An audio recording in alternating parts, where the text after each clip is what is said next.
Good day, dear students. In today's class, we're going to be taking over from where we stopped last. In the last class, we had seen that Mrs.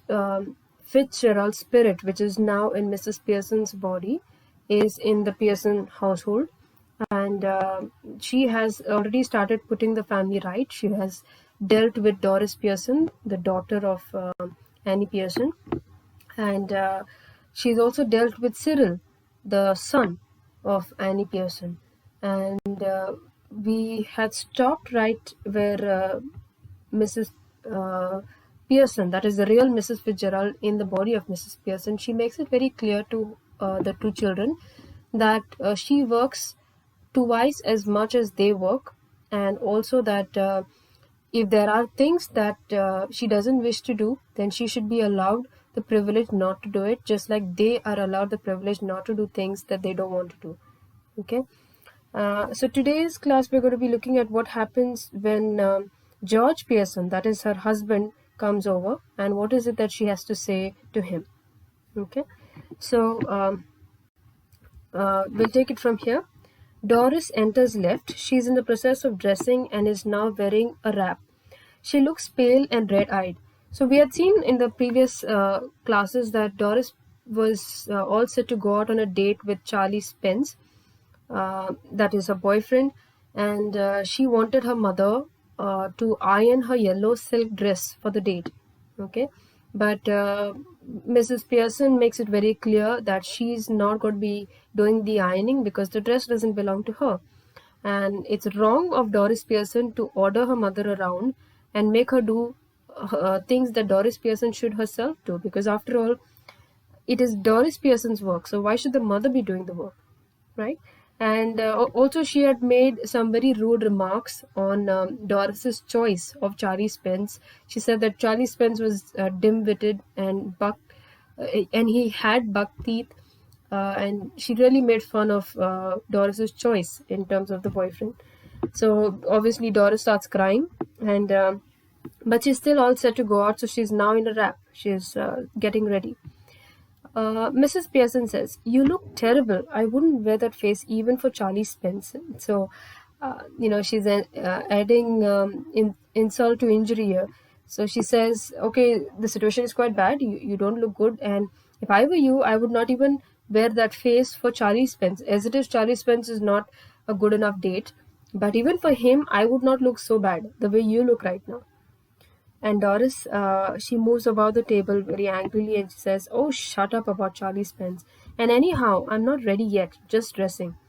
And if I do look terrible, it's your fault. You made me cry."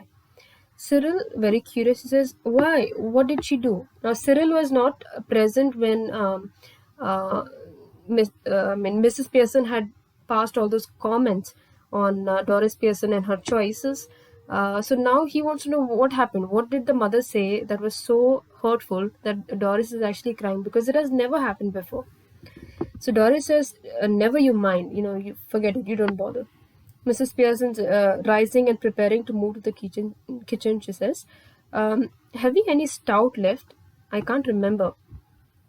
So obviously it's not her house, because Mrs. Pearson here is the real Mrs. Fitzgerald. So she's just, indirectly asking them, "Is there any stout in your house?"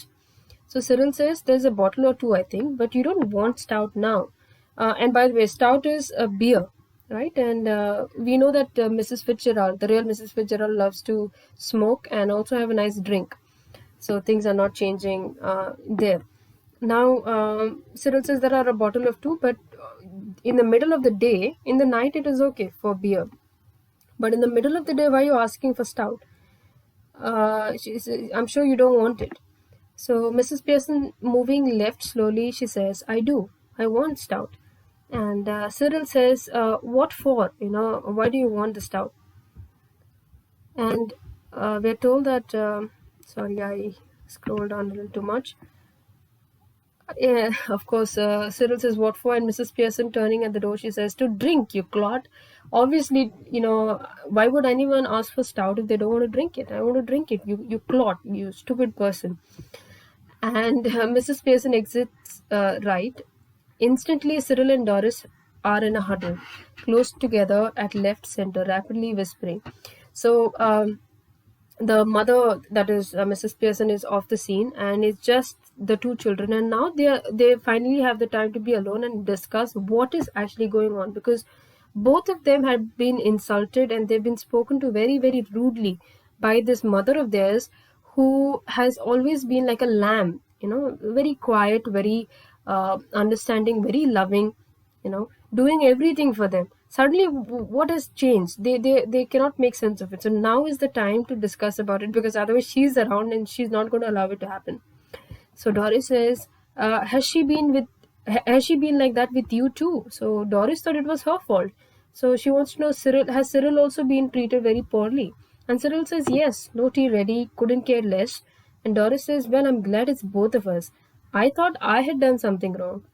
And Cyril says, so did I. But it's her, of course. So both of them come to the conclusion that, nothing is wrong with us, something's wrong with her, because she has been mistreating both of us. So it's not us that have done something wrong. Something is just not right with her. Then Doris says, she was smoking and playing cards when I came in. I couldn't believe my eyes. And Cyril says, I asked her if she was feeling off color, and she said she wasn't. Doris says, well, she's suddenly all different, and that's what made me cry. It wasn't what she said, but the way she said it and the way she looked. And Cyril says, haven't noticed that. She looks just the same to me. And Doris says, she doesn't to me. Do you think she could have hit her head or something, and got, what is it, Cyril staggered. He says, do you mean she's balmy? Do you mean she's mad? And Doris says, no, you fathead, concussion. She might have. So it's taking a very funny turn now, because the children are so appalled and so shocked with their mother's behavior, which is also sudden and also it's extreme in a way, that they are wondering whether she's had a concussion, whether she's hit her head, and which is why, she's behaving oddly and differently. Okay. And Cyril says, sounds far-fetched. He says, I don't think that's possible. I'm sure she's not hit her head, and that's why she's talking so abnormally. It's too bad, to be true. And Doris says, well, she's far-fetched, if you ask me. And she suddenly begins to giggle.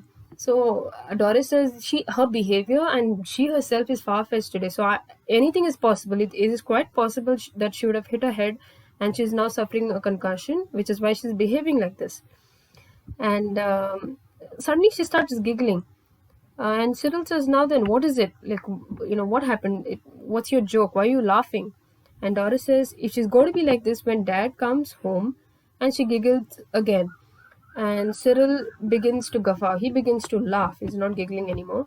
Says, I'm staying in for that. Two front dress circles for the first house. So he says, there's going to be a huge drama if she continues behaving the way she's behaving right now once our father comes in, because our father is very strict with her, at least. So she definitely cannot try her tricks with our father as well. She can say a lot of things to us because she is our mother, but she will not do the same thing to our father, because after all, he's the husband and head of the family. So Cyril makes a joke out of it. He says it's going to be drama, so I'm going to book the first row tickets to watch it, because it's going to be a very nice drama, very entertaining. A lot of emotions there. Then we are told Mrs. Pearson enters right, carrying a bottle of stout and a half-filled glass. Cyril and Doris try to stop their guffawing and giggling, but they are not quick enough. Mrs. Pearson regards them with contempt. So they were laughing so much that they didn't realize that she has walked into the room, and before they stopped, she already notices that they were laughing, and obviously she's smart enough to pick on that. She knows that they're laughing at her, and she's angry about it. She looks at them with contempt, with hatred. Then Mrs. Pearson very coldly, she says, you two are always talking about being grown up. Why don't you both try for once to be your age? So obviously she's not going to keep quiet to that. So she insults them. She says, y'all are laughing like kids. Y'all always want to be treated like grown-ups. But look at you right now. Y'all are giggling like as if y'all are small children. So for once, why don't you behave like your age? Y'all are in your 20s and probably 30s. Behave like that, no? And she moves to the settee and sits. So she goes to the sofa and she sits down with her drink. So Cyril is a little upset. He says, "Can't we laugh now? It's our own house. You're acting so differently. We can't even laugh now. Is that also not allowed according to you?" And Mrs. Pearson says, "Yes, if it is funny. Go on, tell me. Make me laugh. I could do with that." So he says, Mrs. Pearson says, "If what you're saying is actually funny, then you can laugh. There's nothing wrong with it. But don't laugh at silly things. And if you really have something funny to laugh at, then share it with me also, because even I would love to laugh." And Doris says, "You never understand our jokes, Mom."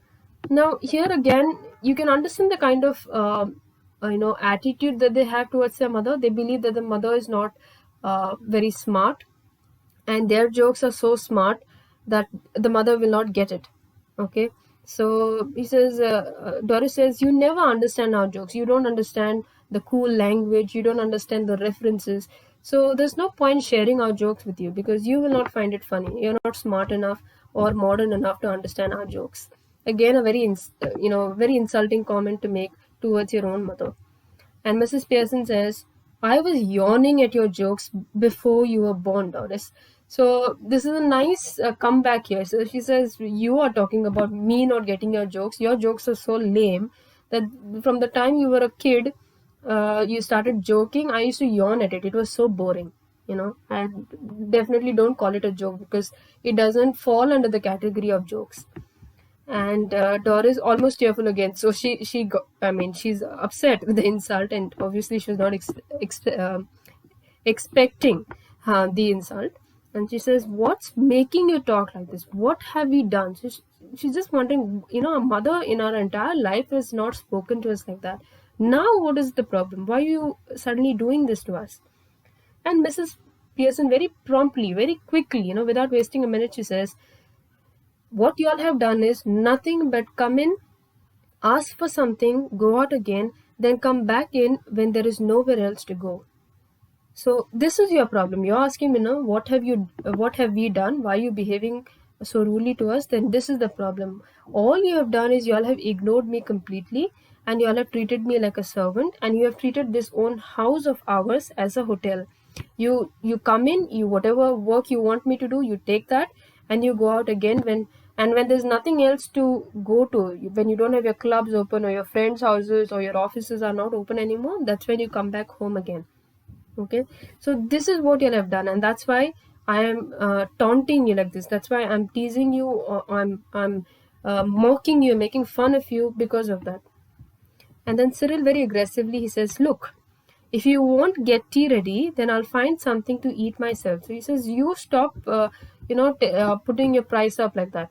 If you don't want to make tea, don't worry, I will go and make some tea, and I will find something to eat. I don't need you." That's what Cyril says. So Mrs. Pearson says, "Why not? Help yourself." And she takes a sip of the stout. So she says, "You really think you can do your own things? Go ahead. I'll be very happy. Just go. Find something for yourself to eat."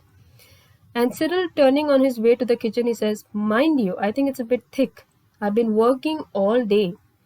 And he's going to the kitchen very, indignantly. But at the same time, he turns back to remind his mother that she is being very, you can say, uh, she's being very abnormal in a way, yeah, and also very impolite and insensitive, because he has been working hard the entire day at his work, at his job.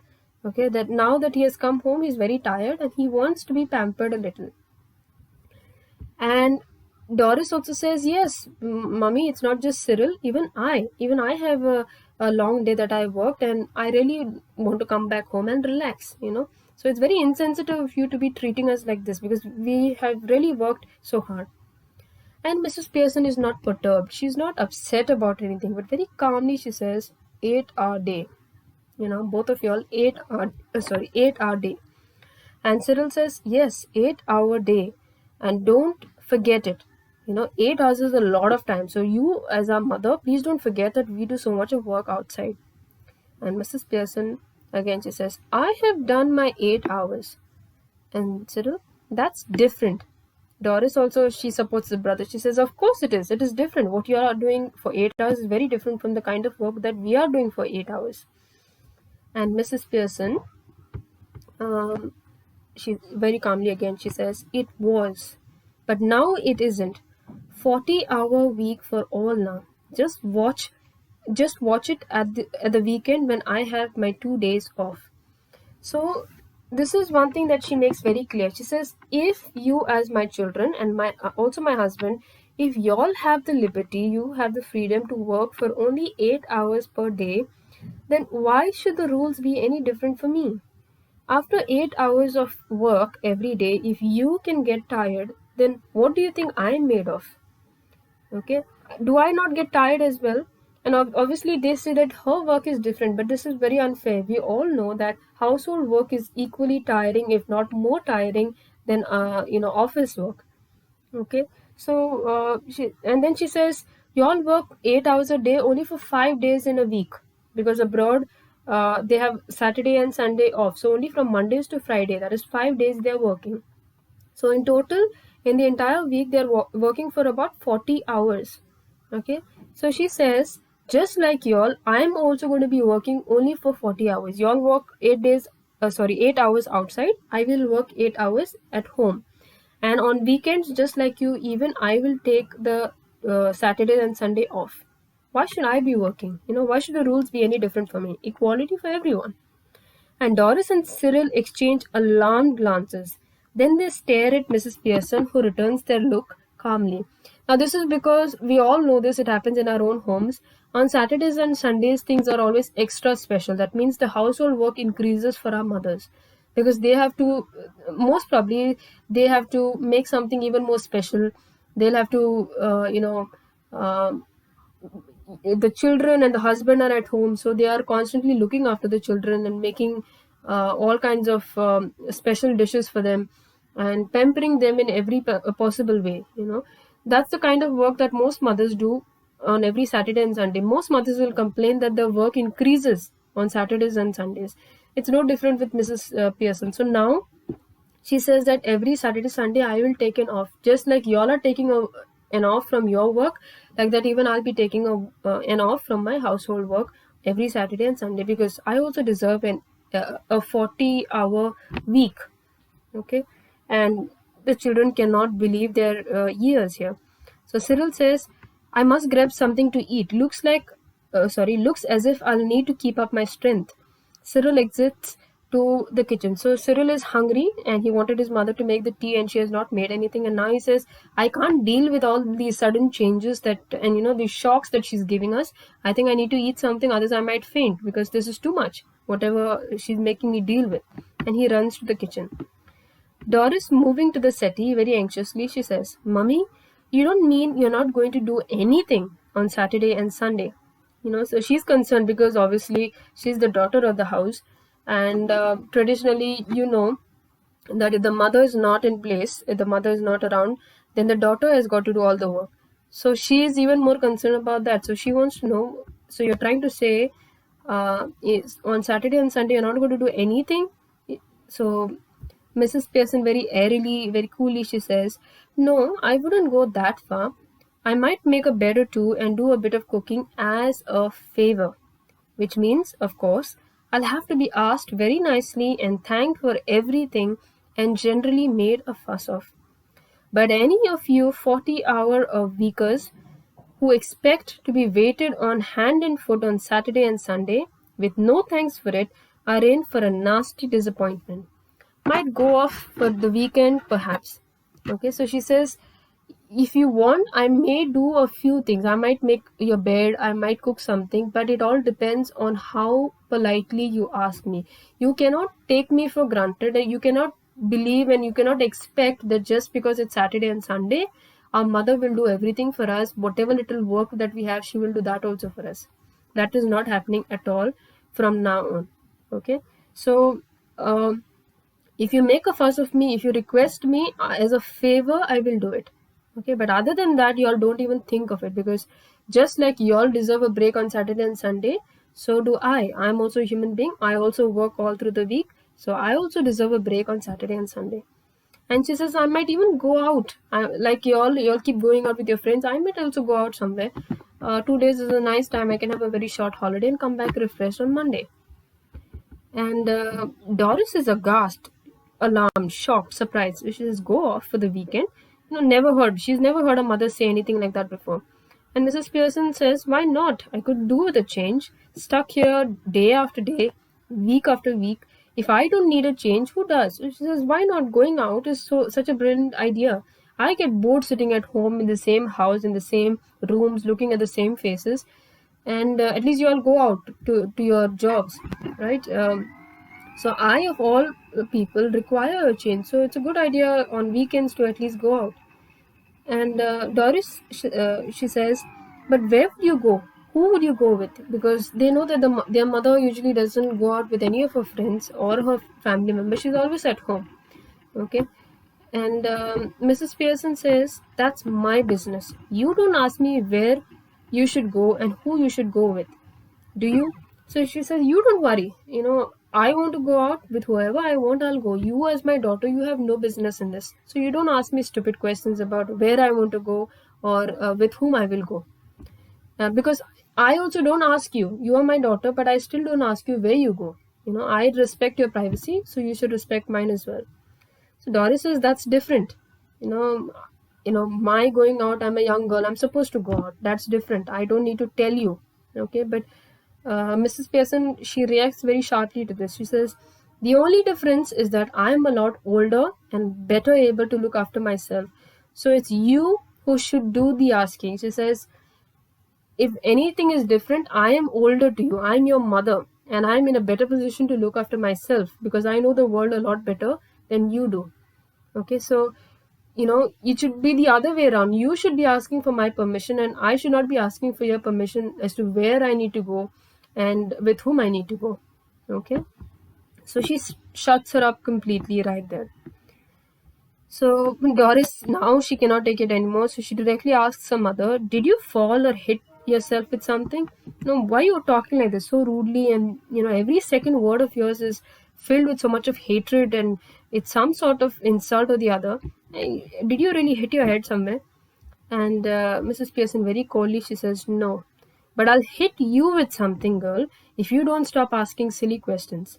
So now the real Mrs. Fitzgerald, who is in the body of Mrs. Pearson, cannot take it anymore because she believes that Doris, being the daughter, has spoken very, very rudely to her mother. So she says, if you don't stop asking me silly questions, I'm going to hit you with something. Doris stares at her open-mouthed, ready to cry. And because obviously you can understand Mrs. Annie Pearson has never hit her children. Okay, and here is the changed Mrs. Pearson threatening to hit her grown-up daughter if she talks and asks any more silly questions. Anyway, so then we have Doris. She says, oh, this is awful, and she begins to cry, but not passionately. And Mrs. Pearson, very coldly, she says, stop blubbering. You're not a baby. If you're old enough to go out with Charlie Spence, you're old enough to behave properly. Now stop it. Okay, so we have seen Doris Pearson crying all throughout this whole business. But now Mrs. Fitzgerald finally tells her, stop crying, stop acting like a baby. If you're old enough to go on dates, you're old enough to control yourself and not cry like a baby all the time. Okay, and when you say nasty things to other people, they will also say nasty things to you. Okay, so there's no big deal. You can't act like a baby all of a sudden.